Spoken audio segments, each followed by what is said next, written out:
Bien, capítulo 30 de Génesis.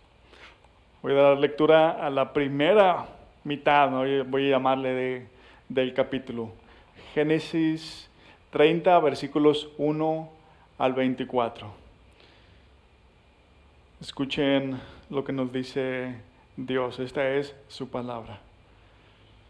Cuando Raquel se dio cuenta de que no le podía dar hijos a Jacob, tuvo envidia de su hermana y le dijo a Jacob: dame hijos, si no me los das me muero. Pero Jacob se enojó muchísimo con ella y le dijo: ¿acaso crees que soy Dios? Es Él quien te ha hecho estéril.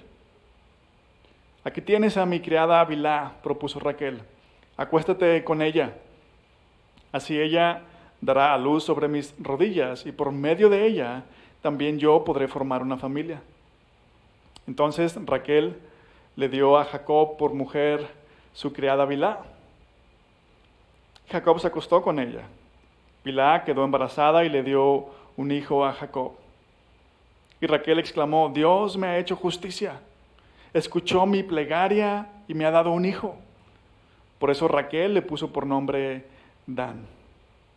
Después, Bilhá, la criada de Raquel, quedó embarazada otra vez y dio a luz un segundo hijo de Jacob. Y Raquel dijo: he tenido una lucha muy grande con mi hermana, pero he vencido. Por eso Raquel lo llamó Neftalí. Lea, al ver que ya no podía tener hijos, tomó a su criada Zilpá y se la entregó a Jacob por mujer. Y ésta le dio a Jacob un hijo. Entonces Lea exclamó: ¡qué suerte! Por eso lo llamó Gad. Zilpá, la criada de Lea, le dio un segundo hijo a Jacob. Lea volvió a exclamar: ¡qué feliz soy! Las mujeres me dirán que soy feliz. Por eso lo llamó Aser. Durante los días de la cosecha de trigo, Rubén salió al campo.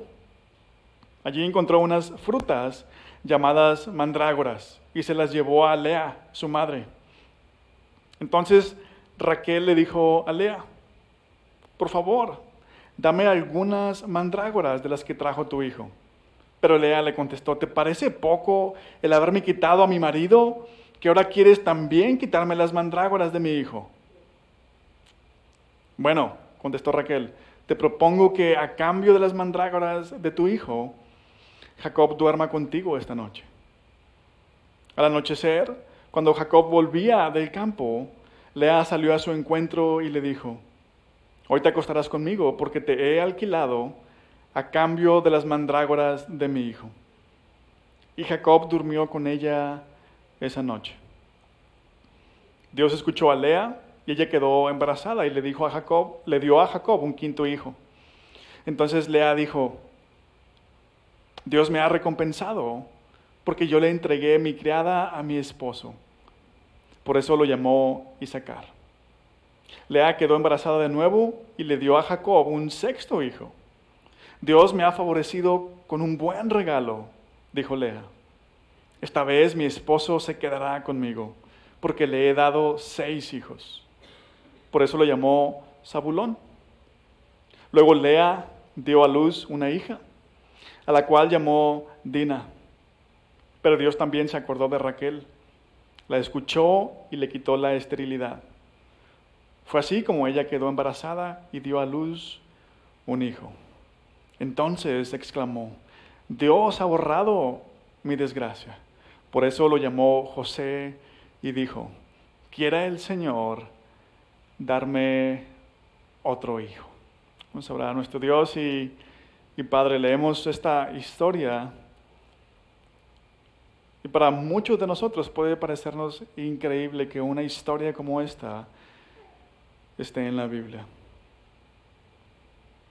Un hombre con 2 esposas, con 2 concubinas. ¿Qué puedes enseñarnos a través de esta historia tan horrible, Señor? Tan deprimente. Por eso te rogamos que nos des ojos para verte, oídos para escucharte y un corazón humilde, Señor. Muéstranos tu voluntad, tu propósito al dejarnos una historia como esta. Y obra en nosotros para que podamos confiar más en ti. Te lo rogamos en el nombre de Jesús. Amén. A lo largo de la historia, o de la serie de historias que hemos venido estudiando, nos hemos dado cuenta de que nuestras decisiones personales, además de afectarnos a nosotros, afectan a los que están a nuestro alrededor. Isaac y Rebeca, cada uno tenía un hijo favorito, y eso les afectó a Esaú y a Jacob. Las decisiones que ellos tomaron los afectaron no solamente a ellos, sino a la familia entera. Jacob decide engañar a su papá, robarse la bendición, y con ello se gana el odio de su hermano. Esaú jura, se propone matar a Jacob. Y Jacob tiene que huir y destruye a la familia. Ahora, tal vez esto es obvio. Nuestras decisiones nos afectan y afectan a otros. Lo que no es tan obvio es cómo Dios mantiene sus promesas a pesar de nosotros. A veces pensamos, me equivoqué bien feo, bien gacho. Y por eso ahora Dios ya no me va a escuchar, Dios ya no me va a responder, Dios ya no me va a bendecir. Porque hice algo muy feo, algo horrible. Ahora, cada parte de la historia que hemos visto hasta aquí nos dice que ese no es Dios, que así no opera Dios, que Dios cumple sus promesas a pesar de nosotros. Y ven, al mismo tiempo, sin darnos un mandamiento específico, un mandamiento directo, por medio de todas estas historias, Dios está tratando de evitarnos un mar de sufrimiento. En cada escena que hemos visto hasta ahorita, Dios nos muestra el dolor que viene de ignorarlo a Él, de darle la prioridad a nuestras emociones, de querer arreglar las cosas a nuestra manera, en lugar de confiar en Él. Espero que eso sea claro hasta aquí. Dios cumplirá sus promesas a pesar de nosotros. Sin embargo, la pregunta que surge en esta historia es si Dios puede cumplir sus promesas a pesar de otros. Ya vimos que lo hace a pesar de nosotros, pero puede hacerlo a pesar de otros. A pesar de nosotros es entendible, porque nosotros no estamos tratando intencionalmente estropear nuestra vida. Nos equivocamos, no confiamos y por eso sufrimos. Pero Dios nos asegura que eso no va a detener el cumplimiento de sus promesas a nosotros. Pero aunque eso es una realidad, que cuando otros se atraviesan en el camino, ¿puede Dios cumplirnos lo que nos promete? Aun cuando parece que otros son una barrera para ello. Aun cuando parece que otros van a echar a perder nuestros planes. Esta historia, la historia de esta mañana nos dice que sí. Y lo hace al enseñarnos acerca del poder de la envidia, del placebo automedicado, voy a llamarle así, el placebo automedicado, y por último la mano de Dios. Poder de la envidia, el placebo automedicado y la mano de Dios. Algo evidente en el pasaje es la lucha entre estas dos hermanas, Lea y Raquel.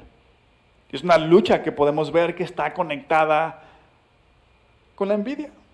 Conforme estudiamos, analizamos el pasaje, nos vamos a dar cuenta del poder de la envidia. Vean cómo comienza el capítulo, el versículo 1.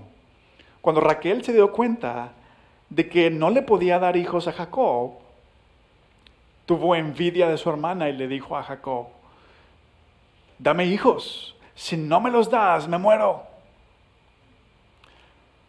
Los americanos tienen una frase bien común que dice así: el pasto siempre es más verde en la casa del vecino. El pasto es siempre más verde en la casa del vecino. Ellos usan este dicho para hablar de cómo siempre prestamos atención a lo que otros tienen y nosotros no tenemos. En la historia, Raquel tiene lo que Lea quiere. Y Lea tiene lo que Raquel quiere. ¿Qué tiene Raquel? El amor de Jacob. ¿Y qué tiene Lea? Hijos. Cada una ha sido bendecida de una manera distinta, pero cada una quiere lo que la otra tiene. Comenzamos a ver ahí la envidia. Ahora, antes de avanzar, quiero hacer un paréntesis justo aquí. Es un pasaje difícil nuevamente. Los cristianos decimos que Dios creó a un hombre para una mujer. Es el matrimonio, un hombre y una mujer. La fidelidad, hay que ser exclusivos. Pero hay gente que dice que la Biblia nunca enseña la monogamia. Nunca dice, Dios, nada más tendrás una sola mujer. Y de hecho, hay personas que dicen, miren, si algo vemos en la Biblia son matrimonios polígamos. Abraham tenía a su esposa, pero también se acuesta con la criada, con Agar. En esta historia, Jacob se casa con 2 mujeres y por si eso fuera poco, aparte de sus 2 esposas, tiene intimidad con las criadas de cada una de las esposas, tiene hijos con ellas. Los reyes del pueblo de Dios no son diferentes. De hecho, incluso David, el hombre que la Biblia dice que fue un hombre conforme al corazón de Dios, tuvo varias esposas y concubinas. Ahora, todo esto es verdad, pero esta historia nos está mostrando, nos muestra lo que sucede cuando alguien toma ese camino. ¿Qué sucede cuando alguien toma ese camino? Su vida se vuelve un infierno. Esa es la forma de la Biblia de decirnos que ese no es el plan de Dios para el matrimonio. Jacob tiene que lidiar con las constantes peleas entre sus esposas. Es una señal de que no es por ahí. Ahora, regresando al tema de la envidia, vean lo que hacen las dos, Raquel y Lea. Raquel es estéril y ¿qué hace? Le propone a Jacob que se acueste con su criada para, por medio de ella, tener familia. Ese era un recurso legal, vamos a llamarle de esta manera, en aquel tiempo. Si una mujer era estéril, no podía tener hijos, pero tenía una criada, podía decirle a su esposo, bueno, acuéstate con ella. Y el hijo que esa mujer tendría sería de la señora de la casa. Un recurso legal. Pero para nosotros, seguramente eso suena espantoso, pero debemos recordar que la familia era algo súper importante en aquel tiempo. Era para lo que la gente vivía, la familia. Probablemente por eso existían ese tipo de recursos legales, ese tipo de leyes. Piensen en nuestro tiempo, qué tipo de leyes existen y por qué existen. Pero bueno, por más que Raquel intenta hacer esto, vean cómo van a funcionar las cosas, porque Raquel no es la única que actúa así. Después del 4.º hijo, la historia que dice acerca de Lea, que dejó de dar a luz, por alguna razón ya no pudo tener más hijos. Pero cuando Raquel tiene hijos por medio de su criada, ¿qué hace Lea? Hace lo mismo. Toma a su criada y se la entrega a Jacob para tener hijos por medio de ella.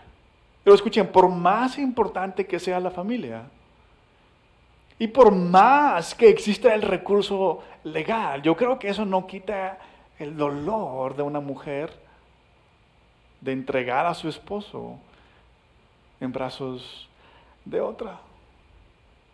Pero vean, ambas lo hacen.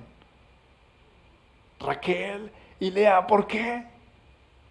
por envidia, es una guerra. ¿Y saben qué es lo peor de todo? Raquel no le hizo nada a Lea. No es culpa de Raquel que Jacob la amara más a ella.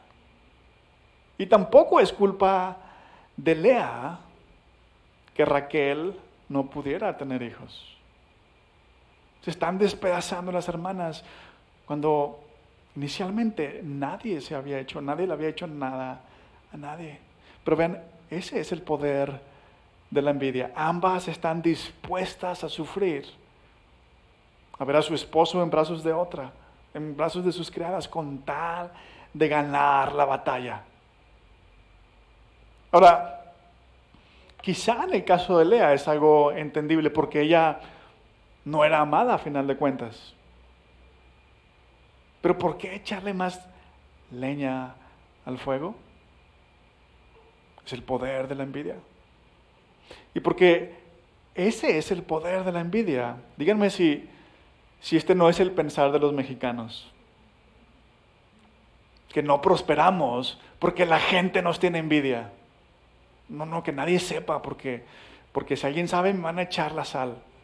La mala suerte, ¿no? Así pensamos. La gente nos tiene envidia, por eso no crecemos, por eso no prosperamos. La pregunta es, si puede la envidia de los demás, si pueden las acciones de los demás realmente evitar que Dios cumpla sus promesas.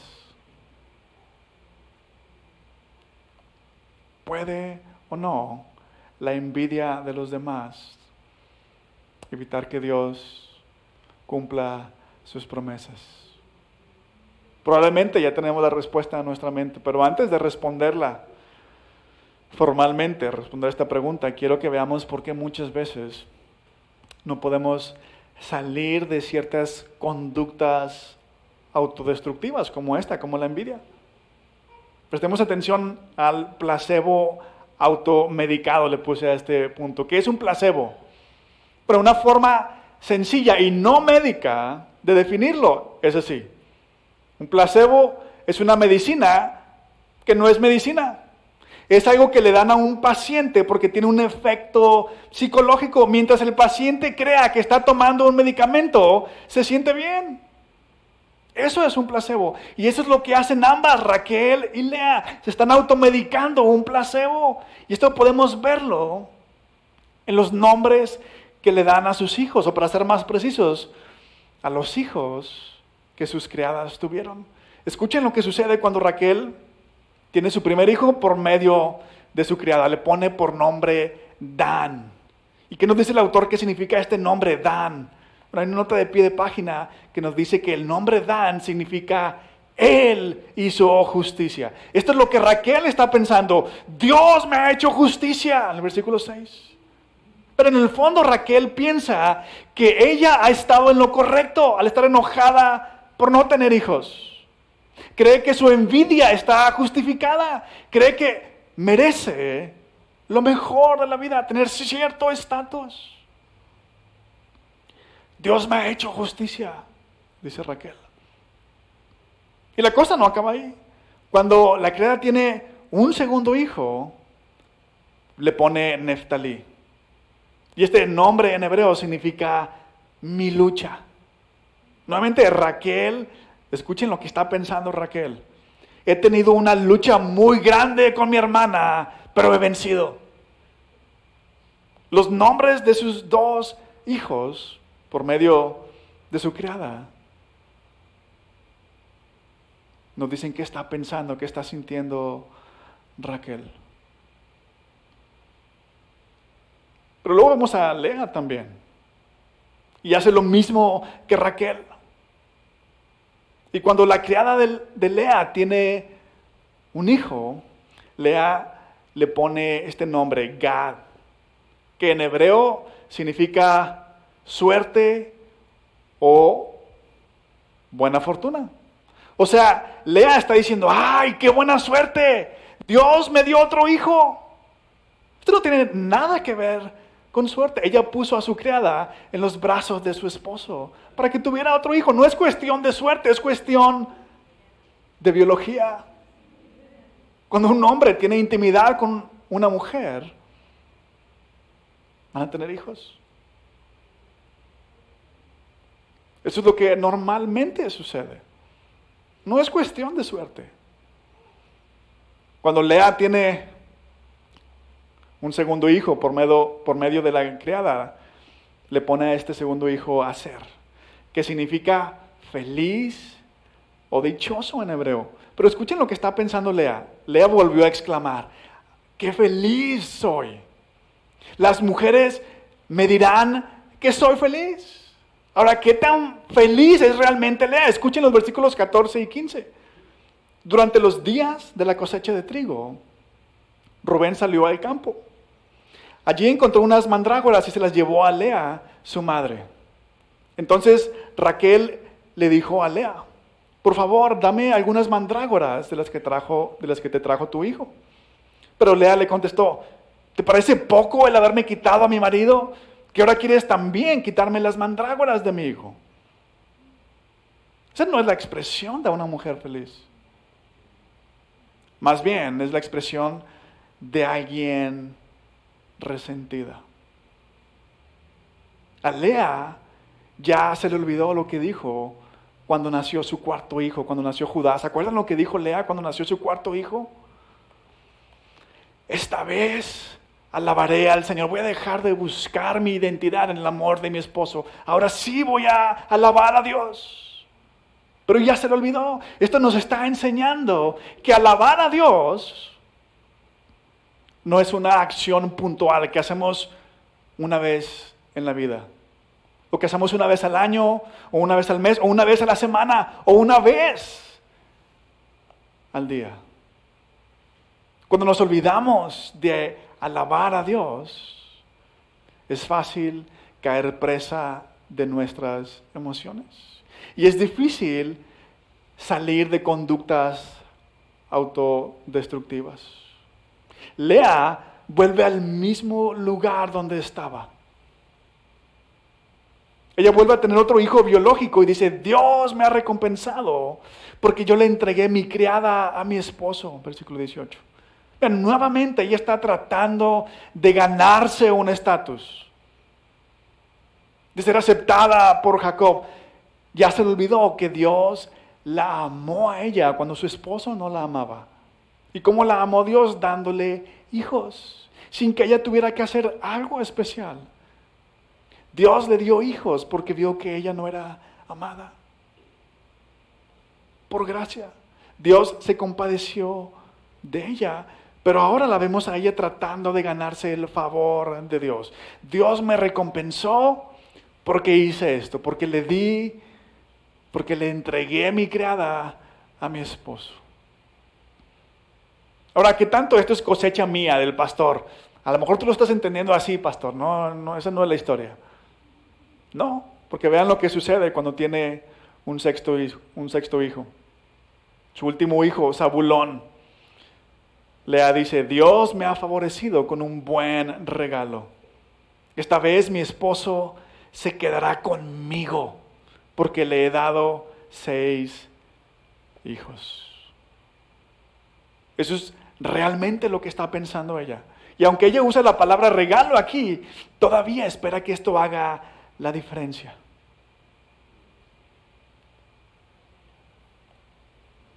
Esta vez mi esposo se va a quedar conmigo. Ahora debemos notar algo. Lea ya no usa el nombre personal de Dios. Está tan enfocada en la lucha con su hermana que Dios dejó de ser aquel que es digno de ser alabado y se convirtió en un Dios que existe para ayudarle a ganar simplemente sus batallas. Ambas, tanto Lea como Raquel, hacen lo mismo. Ambas creen en Dios, pero ambas lo ven a Dios como alguien que existe simplemente para validarlas.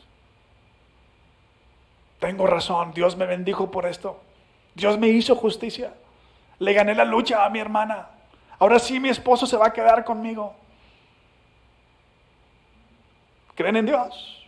pero Dios existe solo para validarlas. Esta es una de las razones por las que aún creyendo en Dios, muchas veces no podemos salir de ciclos de conductas autodestructivas. Sabes que no debieras estar con una persona, pero no lo dejas. Porque has conectado tu felicidad con esta persona. Y porque vemos a Dios como si existiera principalmente para satisfacernos. En lugar de verlo como aquel que merece nuestra obediencia, nuestra adoración, nuestra alabanza, que merece todo de nosotros. Así que te pregunto esta mañana, ¿cómo ves tú a Dios? ¿Lo ves principalmente como alguien que existe para satisfacerte, para hacerte feliz? No estoy diciendo que Dios no pueda hacer esto, pero ¿lo ves principalmente así o lo ves como alguien que merece tu obediencia, tu adoración, tu alabanza, toda tu vida entera, tus recursos, tu tiempo? Ahora escuchen, si este es el común denominador de las personas, si normalmente así vivimos todos, ¿podrá Dios con la envidia de los demás? ¿Podrá cumplir sus promesas a pesar de que todos a nuestro alrededor viven de esta manera? ¿Podrá Dios hacer válida su palabra cuando además de nosotros, ya vimos, además de nosotros que echamos a perder las cosas, hay personas que intencionalmente o no nos hacen la vida de cuadritos muchas veces? La respuesta es bien simple, sí. Sí puede Dios con ello, pero necesitamos ver su mano en medio de todo. Necesitamos ver la mano de Dios. ¿Cómo y dónde vemos la mano de Dios en esta historia? Bueno, en primer lugar, la vemos en la respuesta que Jacob le da a Raquel. Ahora, quiero aclararles que Jacob no hace un buen trabajo en la forma en la que le habla a Raquel, en la que le comunica esta verdad a Raquel. Pero lo que él dice es cierto. Cuando Raquel le dice, dame hijos o me muero, Jacob se enojó muchísimo y le dijo, ¿acaso crees que soy Dios? Es Él quien te ha hecho estéril. Jacob dice la verdad, pero lo dice de la peor manera y en el peor momento. Cuando Raquel está luchando más con la envidia contra su hermana. Dios, Jacob sabe, realmente Dios determina todo lo que sucede en el mundo, aún las cosas malas. Es verdad, Raquel es estéril porque Dios la ha hecho así hasta ese punto. Y esta historia nos enseña que Dios permite que sucedan incluso cosas malas para mostrarnos que ni siquiera estas cosas pueden detener sus planes y sus promesas. Ahorita vamos a ver cómo. Esa es la primera forma en la que vemos la mano de Dios. Otra cosa que nos permite ver la mano de Dios la encontramos en los versículos 14, 16 en adelante. Estos versículos nos muestran que nada ha cambiado en ellas. Ya tuvieron varios hijos más. Bueno, Raquel tuvo sus primeros hijos por medio de su criada. Lea tuvo más hijos, pero ninguna de las hermanas es feliz en realidad. En estos versículos, Lea y Raquel están peleando por unas frutas, unas mandrágoras. Dicen estos versículos, Raquel le dijo a Lea, por favor, dame algunas mandrágoras de las que trajo tu hijo. Pero Lea le contestó, ¿te parece poco el haberme quitado a mi marido? ¿Que ahora quieres también quitarme las mandrágoras de mi hijo? Bueno, le contestó Raquel, te propongo que a cambio de las mandrágoras de tu hijo, Jacob duerma contigo esta noche. Luego la historia continúa y dice al anochecer, cuando Jacob volvía del campo, Lea les salió a su encuentro y le dijo, hoy te acostarás conmigo porque te he alquilado a cambio de las mandrágoras de mi hijo. Y Jacob durmió con ella esa noche. Ahora, ¿por qué tanto problema por unas frutas? ¿Por qué tanto conflicto por unas frutas? Porque ninguna de ellas es plena todavía. Ya tuvieron hijos, pero no son plenas. Están luchando, siguen luchando la una con la otra. Ahora, ¿por qué por estas frutas en particular? ¿Por qué por estas mandrágoras? La gente creía que estas frutas tenían dos cualidades, dos características. Que estas frutas eran afrodisíacas y que mejoraban la fertilidad de la mujer. Así que era la oportunidad de finalmente vencer a la hermana. Finalmente le voy a ganar a mi hermana porque estas frutas me van a hacer fértil, voy a tener hijos.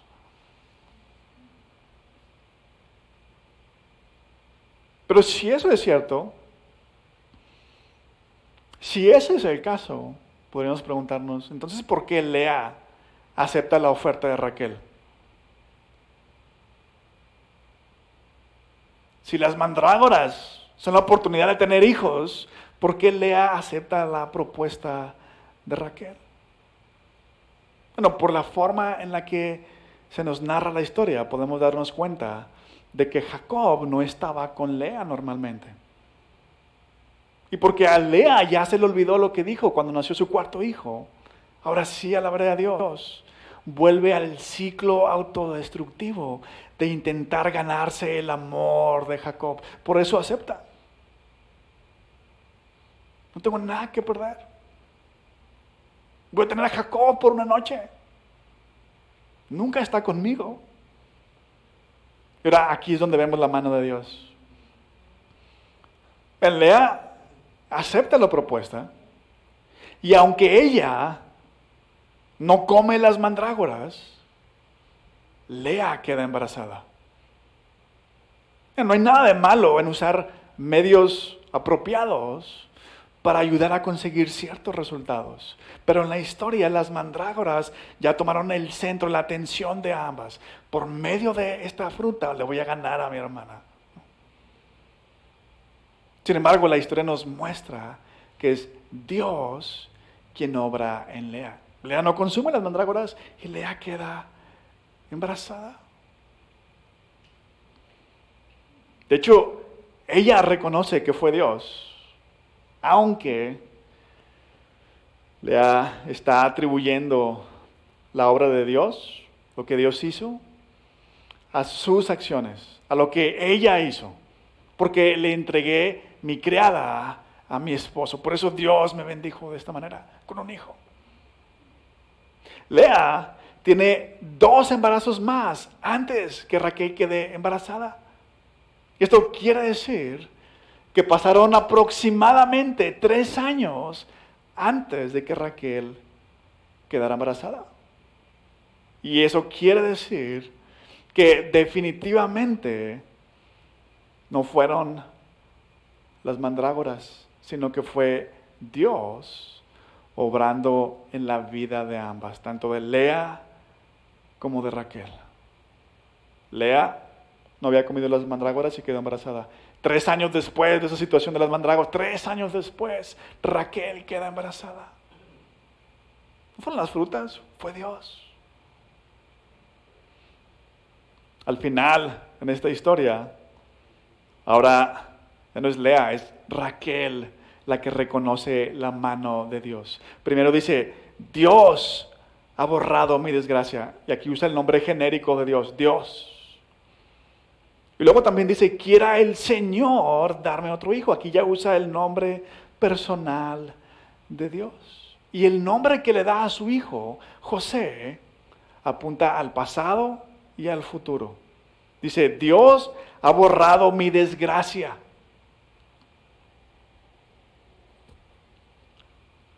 Raquel está viendo al pasado. Y en el hebreo está bien interesante porque cuando hablas del pasado está esta palabra hebrea que dice asab. Dios ha borrado mi desgracia. Pero Raquel también hace una referencia al futuro. Quiera el Señor darme otro hijo. Está hablando del futuro. Quiera el Señor en el futuro darme otro hijo. Para hablar del futuro, los judíos, el hebreo, usa esta palabra, ya no asap, sino yasap. Y el nombre de José en hebreo es Yosef. Entonces, cuando Raquel invoca el nombre de Dios, está diciendo, Dios arregló mi pasado y Dios va a arreglar mi futuro. Él va a hacer la diferencia. Ahora, ¿qué aprendemos de todo esto?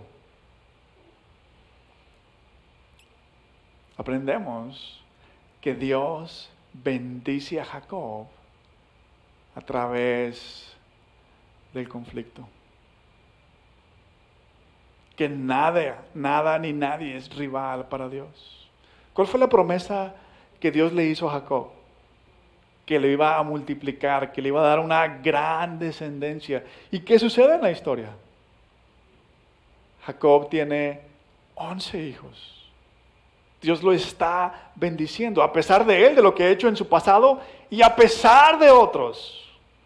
Sí, nadie estaba actuando intencionalmente contra él, pero a pesar de la envidia de estas dos hermanas, Dios bendice a Jacob. ¿Se acuerdan cómo comenzamos?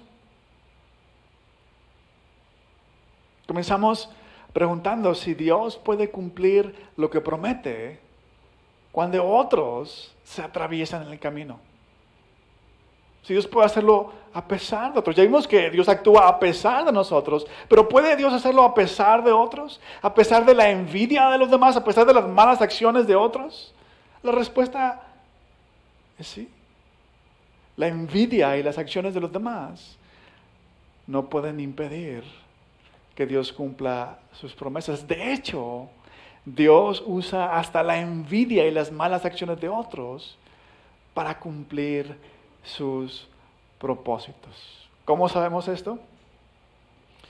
El Nuevo Testamento, el libro de Hechos en el Nuevo Testamento, nos dice lo siguiente.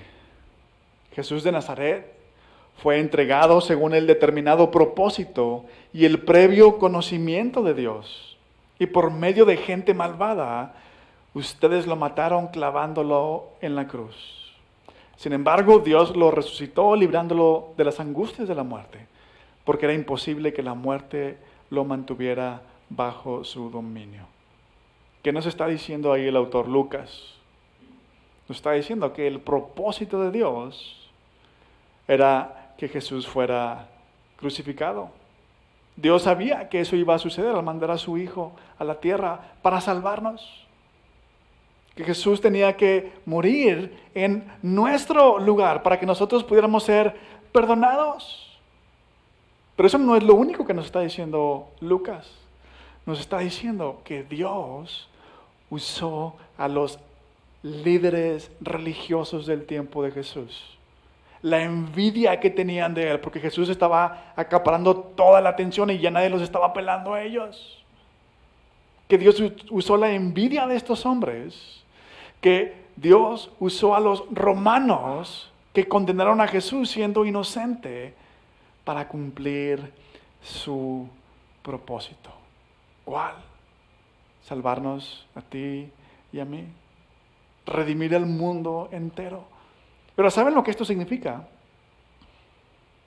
Bueno, significa que lo único que otros pueden lograr con su envidia, con sus malas obras, intencionalmente o no, lo único que otros pueden lograr es cumplir el plan de Dios. Es verdad, las acciones de otros nos van a doler, nos van a golpear, nos van a hacer la vida difícil. Pero al final, Dios lo usará para nuestro bien, para cumplir su propósito en nosotros, para cumplir sus promesas.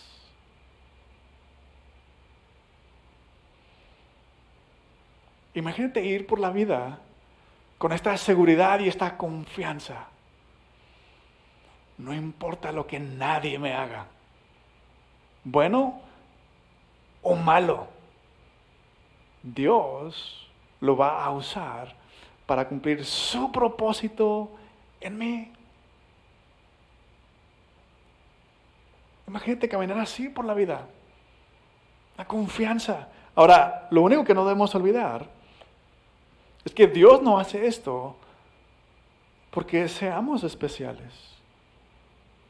Dios lo hace a pesar de nosotros. ¿Cuál es el mensaje de la cruz que vino a hacer Jesús? A perdonar a los pecadores. Dios no hace esto. Dios no usa la maldad de los demás para cumplir sus propósitos, para ayudarnos, para bendecirnos, porque seamos muy buenos. Lo hace a pesar de nosotros. Y esta es la razón por la que el Evangelio produce humildad y seguridad al mismo tiempo. Cuando reconocemos que no merecemos muchas cosas, que no merecemos nada bueno, podemos ser agradecidos con Dios por todo lo que tenemos, en lugar de quejarnos y reclamar, en lugar de sentir envidia.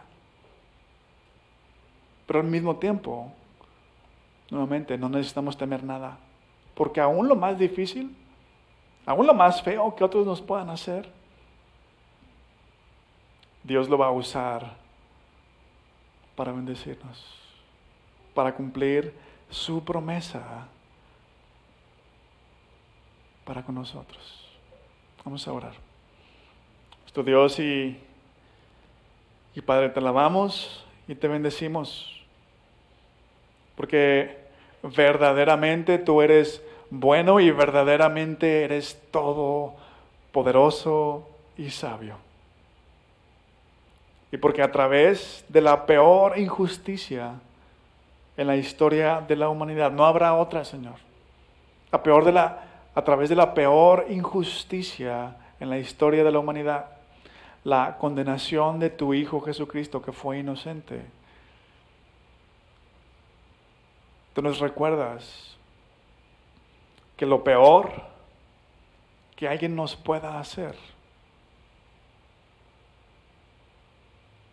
lo único que eso puede lograr es cumplir tu propósito para nosotros.